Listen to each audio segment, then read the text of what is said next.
মালিক না থাকে এতিমখানা যাবে খাবার। মালিককে কথা বলেন দ্রুত। মালিক এখানে আছে।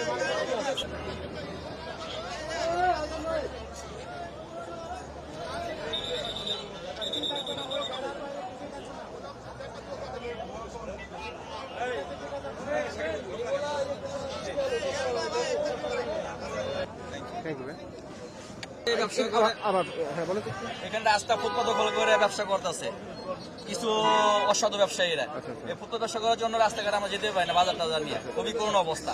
ভিতরে অনেক জায়গা আছে কিন্তু ভিতরে যায় না, ফুটপাত ব্যবসা করে। অনেক ধন্যবাদ আইন শৃঙ্খলা বাহিনী, অনেক ধন্যবাদ। এর চেয়ে ভালো প্রশংসা করার কিছু নাই, অনেক ধন্যবাদ আইন শৃঙ্খলা বাহিনীর। ইউজুয়ালি আমরা অফিস আওয়ারে এইখান থেকে জাস্ট ক্রস করতে মিনিমাম অ্যাটলিস্ট 1 ঘন্টা লাগে। আজকে আমরা জাস্ট দেখতে দেখতে ক্রস করে পার হয়ে যাচ্ছি। তো আমি ওনাদের এই পুলিশি কার্যক্রম এবং এই কাজকে আমি আহ্বান জানাচ্ছি এবং আমি তাদেরকে আরো ধন্যবাদ বলতেছি যে এইভাবে করে কাজগুলো বাস্তবায়ন করতেছে এবং আমাদের সুযোগ সুবিধা আরো বাড়িয়ে দিচ্ছে। এভাবে করে যদি পুলিশ প্রশাসন আমাদের পাশে থাকে তাহলে আমাদের দেশটা খুবই সুন্দর হয়ে যাবে ইনশাল্লাহ। সোনার বাংলা সোনার মতো হতে আর সময় লাগবে না।